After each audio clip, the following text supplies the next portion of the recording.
கிறிஸ்துவுக்குள் அன்பானவர்களே, ஆண்டவராகிய இயேசு கிறிஸ்துவின் நாமத்தினாலே உங்களை நான் வாழ்த்துகிறேன். நாம் இன்றைய நாட்களிலே லெந்து காலங்கள் என்று சொல்கிற காலங்களுக்குள்ளாக நாம் கடந்து வந்து கொண்டிருக்கிறோம். குறிப்பாக ஹோலி வீக் என்று சொல்கிற பரிசுத்த வாரத்திற்குள்ளாக நாம் கடந்து வந்திருக்கிறோம்.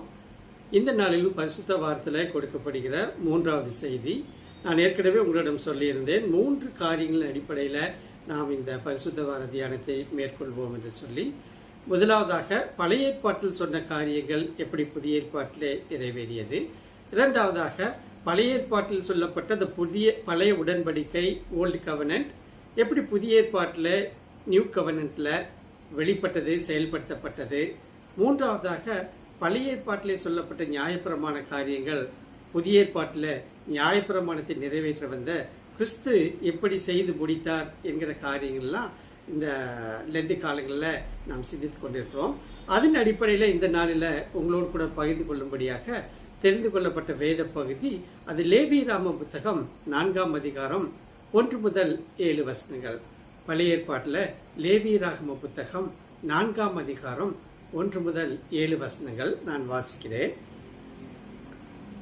பின்னும் கர்த்தர் மோசேயை நோக்கி, நீ இஸ்ரவேல் புத்திரரிடத்தில் சொல்ல வேண்டியது என்னவென்றால், ஒருவன் கர்த்தருடைய கட்டளைகளில் யாதொன்றையும் அறியாமையினால் மீறி செய்யத்தகாதவர்களை செய்து பாவத்துக்கு உட்பட்டால் அறிய வேண்டியதாவது, அபிஷேகம் பெற்ற ஆசாரியன் ஜனங்களுக்குள் குற்றத்திற்கு உட்படத்தக்கதாக பாவம் செய்தால், தான் செய்த பாவத்தின் நிமித்தம் பழுதற்ற ஒரு இளங்காளையை பாவ நிவாரண பலியாக கர்த்தருடைய சந்நிதியில் கொண்டு வர கடவன்.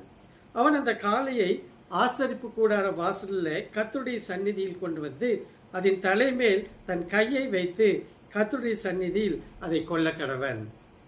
அப்பொழுது அபிஷேகம் பெற்ற ஆசாரியன் அந்த காளையின் இரத்தத்தில் கொஞ்சம் எடுத்து அதை ஆசாரிப்பு கூடாரத்தில் கொண்டு வந்து தன் விரலை இரத்தத்தில் தோய்த்து பரிசுத்த ஸ்தலத்தின் திரைக்கு எதிரே இருக்கிற கர்த்தருடைய சந்நிதியில் 7 தரம் தெளிக்க கடவன்.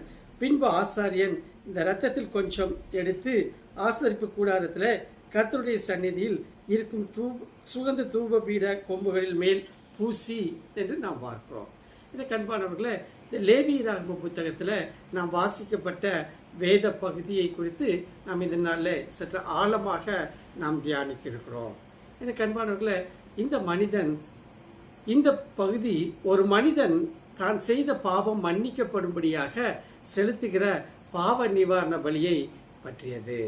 அதை அவன் எப்படி செய்ய வேண்டும் என்று மோசேக்கு ஆண்டவர் கட்டளையிட்ட பகுதி. இந்த பாவ நிவாரண பலியின் சாரம்சம் என்னவென்று கேட்டால், நான் வாசிக்கப்பட்ட வேத பகுதியின் சாரம்சத்தை நான் மிக சுருக்கமாக உங்களோடு கூட பகிர்ந்து கொள்ள வருகிறேன். ஒரு இளம் காளையை ஆசரிப்பு கூடாரத்திற்கு அந்த பாவம் செய்த மனிதன் பலி செலுத்தும்படியாக கொண்டு வர வேண்டும். இரண்டாவதாக, அந்த மனிதன் தன் காளையின் தலைமேல் தன் கையை வைத்து அந்த மிருகம் கொல்லப்பட வேண்டும். மூன்றாவதாக, ஆசாரியன் அந்த இரத்தத்தில் கொஞ்சம் எடுத்து பரிசுத்த ஸ்தலத்துக்குள் கொண்டு வந்து வர வேண்டும். நான்காவதாக, தன் விரலை இரத்தத்தில் தோய்த்து, அதாவது வெட்டப்பட்ட மிருகத்தின் இரத்தத்தில் தோய்த்து பரிசுத்த ஸ்தலத்துக்கு திரைக்கு எதிர கர்த்தருடைய சந்நிதியில் 7 தரம் தெளிக்கிறவன். மிக முக்கியமான ஒன்று, கர்த்தருடைய சந்நிதியில் அந்த ரத்தம் 7 தரம் தெளிக்க வேண்டும் என்று பிரமாணம் சொல்லுகிறது.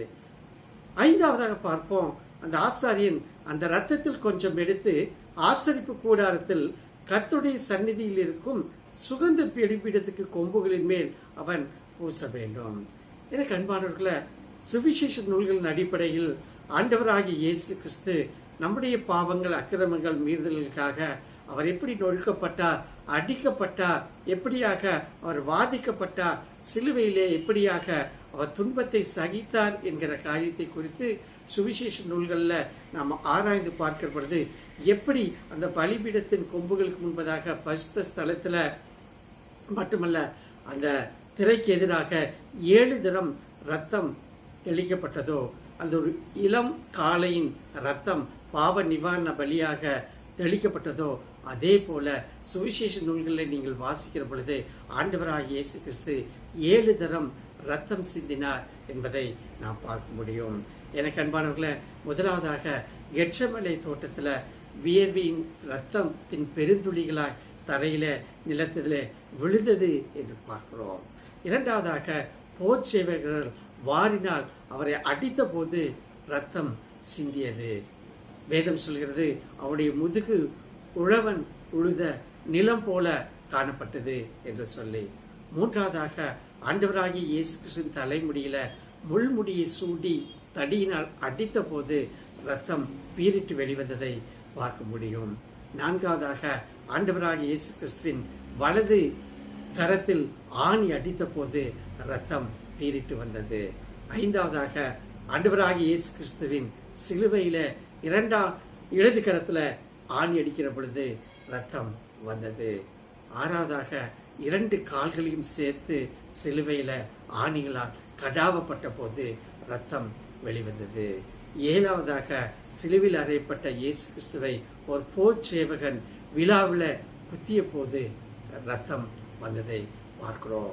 எனக்கு அன்பான தேவனுடைய பிள்ளைகளை, பழைய ஏற்பாட்டில் லேவியராகம புத்தகம் 4ஆம் அதிகாரம் 1 முதல் 7 வசனங்களை நாம் பார்க்கிற பொழுது, எப்படி ஒரு பாவம் செய்த மனிதன் பாவ நிவாரண பலியாக ஆசரிப்பு கூடாரத்தில் வந்து என்னென்ன காரியங்களை செய்கிறானோ 7 தரம் அந்த ரத்தம் சிந்தப்படுகிறது பாவ மன்னிப்புக்காக. அதே போல புதிய ஏற்பாட்டில் நியாயப்பிரமாணத்தை நிறைவேற்ற வந்த இயேசு கிறிஸ்து கல்வாரி சிலுவையில 7 முறை ரத்தம் சிந்துகிறதை நான் பார்க்க முடியும். எனக்கு அன்பான தேவன், ஒருவேளை இந்த பகுதியை தியானிப்பதன் மூலமாக இதனுடைய தாற்பயம் என்ன என்பதை குறித்து ஆவிக்குரிய அர்த்தத்தை, ஆவிக்குரிய காரியத்தை நாம் எப்படி புரிந்து கொள்ளலாம் என்று யோசிக்க அழைக்கப்படுகிறோம். முதலாவதாக, பழைய ஏற்பாட்டில் ஒரு மனிதனின் பாவம் மன்னிக்கப்பட ஒரு இளங்காலை பலியிடப்பட்டது. லேவியராகமம் 4ஆம் அதிகாரம் 1 முதல் 7 வசனங்களில் வாசித்தோம். புதிய ஏற்பாட்டில் ஒரு முழு மனுக்குலத்தின் பாவம் மன்னிக்கப்பட ஆண்டவராகிய இயேசு கிறிஸ்து ரத்தம் சிந்தினார். 1 பேதுரு 1ஆம் அதிகாரம் 19ஆம் வசனம், 1 யோவான் 1ஆம் அதிகாரம் 7ஆம் வசனம், அப்போஸ்தலர் நடபடிகள் 4ஆம் அதிகாரம் 12ஆம் வசனம், இவை எல்லாம் நீங்கள் வாசித்து பார்ப்பீர்கள் என்று சொன்னார். ஒரு முழு மனுக்குலத்தின் பாவம் ரட்சிக்கப்பட ஆண்டவராகிய இயேசு கிறிஸ்து கல்வாரியிலே சிலுவையில ரத்தம் சிந்த வேண்டியதா இருந்தது. இரண்டாவதாக, பழைய ஏற்பாட்டில் ஆசாரியன் மட்டுமே பரிசுத்த ஸ்தலத்திற்குள் பாவ நிவாரண பலியை செலுத்தும்படியாக லேவியராகமம் 4:6 வாசிக்கிறோம் சென்றதை நாம் பார்க்கிறோம். ஆனால் ஆண்டவராகிய இயேசு கிறிஸ்து கல்வாரி சிலுவையில் ரத்தம் சிந்தி மரித்ததினால நாம் பரிசுத்த ஸ்தலத்திற்குள் அல்ல, நாம் மகா பரிசுத்த ஸ்தலத்திற்குள்ளாகவே செல்லும்படியான மிகப்பெரிய ஒரு கிருபையை பெற்றோம். மார்க்கு 15ஆம் அதிகாரம் 38ஆம் வசனத்திலே நாம் பார்க்கிறோம், தேவாலயத்தின் திரைச்சீலை மேலிருந்து கீழாக 2ஆக கிழித்தது என்று பார்க்கிறோம். இதனுடைய அர்த்தம் என்ன? இனி 3ஆம் நபர் யாரும் நமக்கு தேவையில்லை. நம்முடைய பாவங்கள், அக்கிரமங்கள் மன்னிக்கும்படியாக, மீறுதல்கள் மன்னிக்கும்படியாக ஆண்டவராகிய இயேசு கிறிஸ்து கல்வாரி சிலுவையிலே மரித்து ரத்தம் சிந்தி மரித்ததினால டைரக்டாக நாம் பரிசுத்த ஸ்தலத்திற்குள் செல்லலாம். எப்பொழுது வேணுமானும் நாம் ஆண்டவரை தரிசிக்கலாம். ஆண்டவரிடத்தில் நாம் செல்ல முடியும்படியான ஒரு வாய்ப்பு நமக்கு கொடுக்கப்படுகிறதை பார்க்கிறோம். மூன்றாவதாக, பழைய ஏற்பாட்டில் நாள்தோறும், ஏன் வருடந்தோறும் பலி செலுத்தப்பட்டது. ஆனால் புதிய ஏற்பாட்டில் எபிரேயர் 10ஆம் அதிகாரம் 10-11 வசனத்தின்படி நாம் இந்த காரியங்களை கற்றுக்கொள்கிறோம். எபிரேயர் 10:11, நான் அதை வரிசை கிரமமாக இல்லாமல் அதை ரிவர்ஸாக வாசிக்கிறேன். எபிரேயர் 10:11ஆம் வசனத்தை முதலாவது வாசித்து பின்பு 10ஆம் வசனத்தை நான் வாசிக்கிறேன். அன்றியும் எந்த ஆசாரியனும் நாடோறும் ஆராதனை செய்கிறவனாயும் பாவங்களை ஒரு காலம் நிவர்த்தி செய்யக்கூடாத ஒரே வித பலிகளை அநேகந்தரம் செலுத்துகிறவனாயும் நிற்பான். ஆனால் புதிய உடன்படிக்கையில ஆண்டவராகிய இயேசு கிறிஸ்து கல்வாரி சிலுவையில சத்தம் சிந்தி மரித்தது நிமித்தமாக நமக்கு கிடைக்கிற பாக்கியம் என்ன? இப்பொழுது 10ஆவது வசனத்தை வாசிக்கிறேன். எபிரேயர் 10:10, இயேசு கிறிஸ்துடைய சரீரம் ஒரே தரம் பலியிடப்பட்டதினாலே அந்த சித்தத்தின்படி நாம் பரிசுத்தமாக்கப்பட்டிருக்கிறோம்.